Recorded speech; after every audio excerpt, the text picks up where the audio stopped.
श्री स्वामी समर्थ सगळ्यांना। मी बनवते खोबऱ्याचे मोदक। त्यासाठी मी इथे कुसलेलं खोबरं घेतलं आहे, सुकं खोबरं आहे, साखर, वेलची आणि थोडं दूध। वेलची आणि साखर मी आता बारीक करून घेते। साखर आणि वेलची आता बारीक करून घेते। साखर माझी वाटून झाली आहे बारीक। आता कढईत तूप टाकते, 1 चमचा तूप टाकते।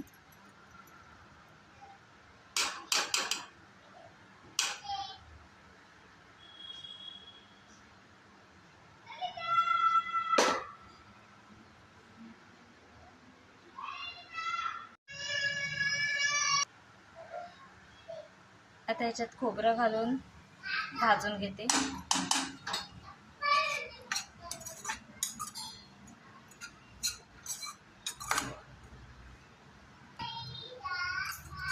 खोबरं थोडं लालसर होईपर्यंत भाजून घ्यायचं। आता मी साखर घालते। ते 1 वाटी खोबऱ्याला मी अर्धा वाटीच साखर घेतली।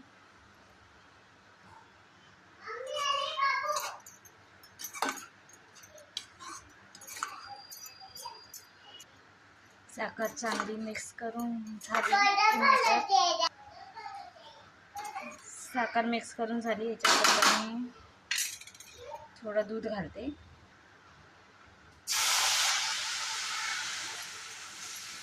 थोडं दूध घालायचं, नाही तर मग दूध जास्त होईल एकदम घातलं तर। हे बघा, मी एकदम थोडं दूध घातलं। मला थोडा वेळ घेऊन घेते, सुकवून घेते। मिश्रण चांगलं ढवळून झालंय, चिकटत पण नाही कढईला। आता हे मी प्लेटमध्ये काढून ठेवते थंड व्हायला थोडा वेळ।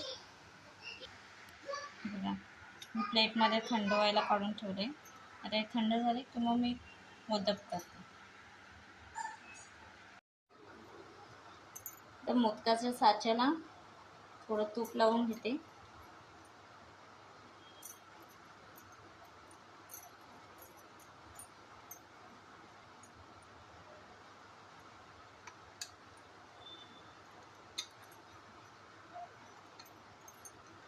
बंद करून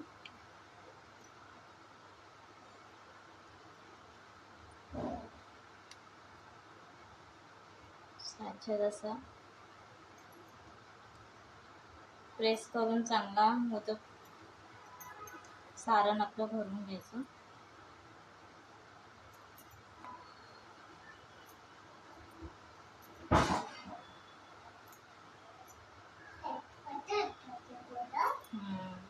तुला पाहिजे ना?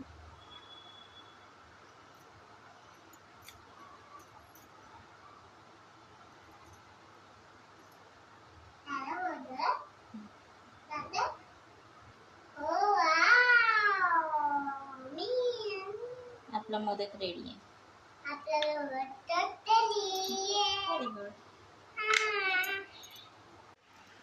हे बघा, आपले खोबऱ्याचे मोदक रेडी झालेत।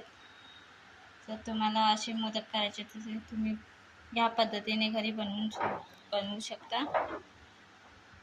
आणि गणपती स्पेशल खोबऱ्याचे मोदक जर तुम्हाला ऑर्डर करायचे असेल तर मला तशी कमेंट करा। आणि अशाच मोदकाच्या रेसिपी पाहण्यासाठी माझ्या चॅनलला सबस्क्राईब करा आणि व्हिडिओला लाईक करा। थँक्यू।